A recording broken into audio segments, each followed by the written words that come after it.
Hello everyone, this is Erik, the Asian movie enthusiast, and this is my review of Mad, Sad, Bad, a Korean anthology film from 2014 that shifts between multiple genres that includes drama, horror, and romance. This is an omnibus of 3 short films with a total runtime of about 2 hours.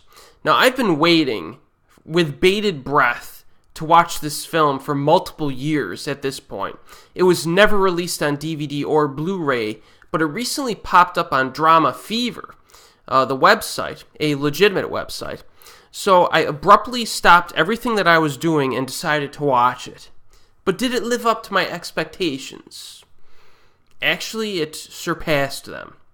Now, the first story in this anthology is called Ghost, and it could be classified as a dramatic thriller, maybe even with a little bit of horror element in it. So this is about a teenage boy who is hooked on an internet video game. He befriends a girl online and comes to her aid when she desperately asks him for help. Now, our protagonist is a normal high schooler who does not seem to have many friends outside of the internet at all. He listens to a lot of K-pop music and fantasizes about girls, which most guys probably do. He also has no aspirations for his future. Now, this segment really focuses on character development and realism, which I appreciate. The dialogue is well written, especially the protagonist's discussions with adults who want him to take his head out of his rear end and make an effort in life. The ending is sufficiently dramatic, violent, and intense. Its portrayal of the nonchalant attitudes of youth is certainly impactful. I found that to be a pretty big theme in this, and it really works. Of all of the stories in this anthology, though, I would say that Ghost is the one that will probably demand the most patience from the viewer. It's deliberately paced, and it relies quite a bit on social commentary. Certainly interesting to watch, but I want you to understand that this is probably the least crowd-pleasing story of the bunch here. Most of the actors may not be recognizable to Western viewers, but their performances are good. Do-won Kwak, the lead actor from The Wailing, actually makes a brief appearance in this, so it's nice to see him here.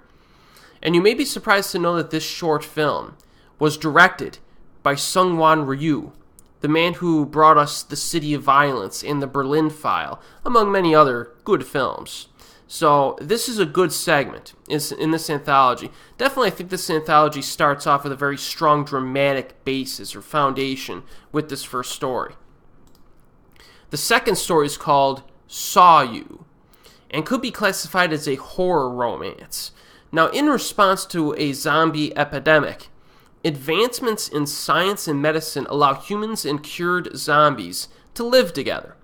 Now, medicine taken by the zombies rids them of their disturbing memories of attacking and eating people, but their mental capacity is typically low. It varies in this film, but it's typically low, which limits them to taking jobs with unskilled tasks. So, our main protagonist is a young man who works as a manager of a factory where cured zombies work, so he's like their manager, and he looks down and mistreats his workers. But a cured zombie girl continues to follow him around and attempts to befriend him. So most of the cured zombies in this film basically act like mentally handicapped people in real life. So the fact that our protagonist treats them badly and hates them actually makes him look like a real jerk in this.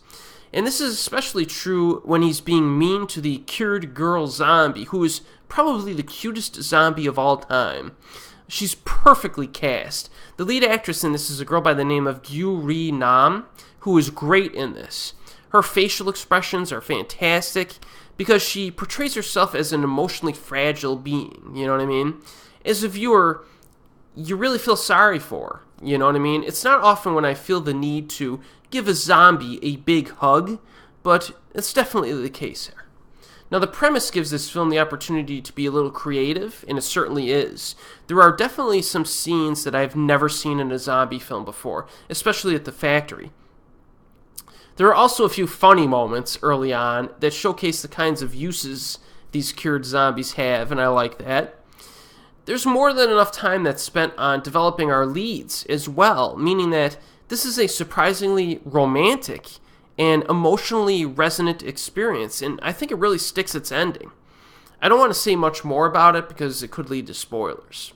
Now, what I will say is that the Asian film industry continues to make legitimately good zombie films, and that wasn't always the case. Check out my Asian Horror Year in Review playlist for like a comprehensive review of Asian zombie movies going back decades. If I were to make a top 10 list of Asian zombie movies, this short film would probably make it. It's impressive. I enjoyed it.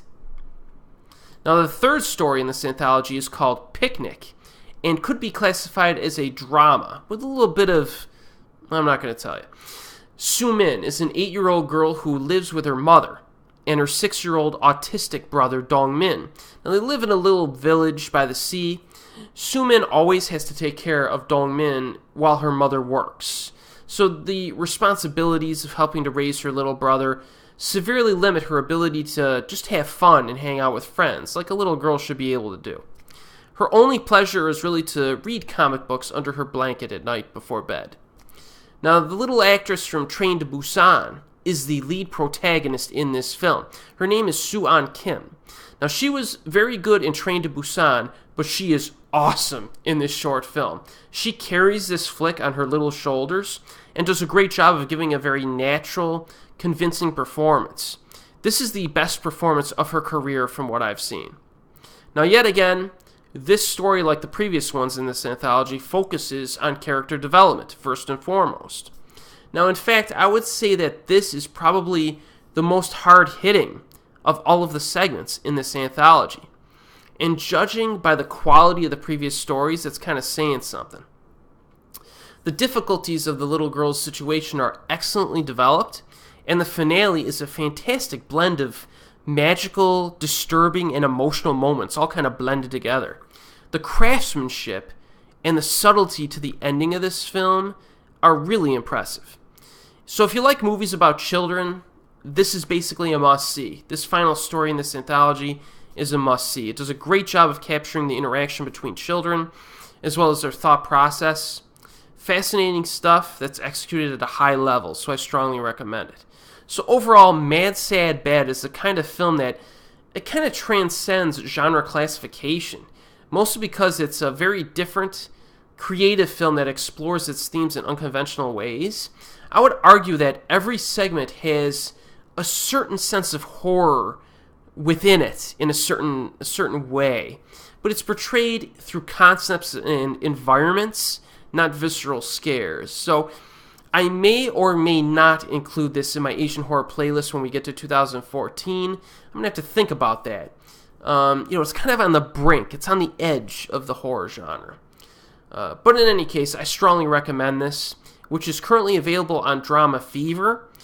You may need to sign up for like a 7-day free trial in order to watch it, which is what I did.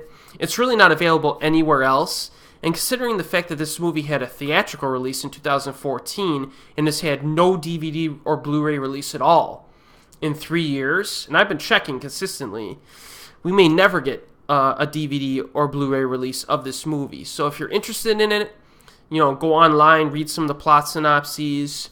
I recommend checking it out because who knows how long it's going to be on Drama Fever. I've also noticed that Drama Fever in general, which is a website I recommended in my second channel on this channel way back in the day, is kind of reducing its free library and moving more towards titles on a subscription plan. So, I think the days of free, legitimate streaming sites are numbered at this point. And, it's definitely something you should expect given recent news about Disney doing their own spin-off streaming service and all these other things popping up. So, just one of the things we got to deal with as movies fans. But I hope, please, someone release this movie on DVD or Blu-ray, because if you do, I will be purchasing it. So, as always, I will see you next time.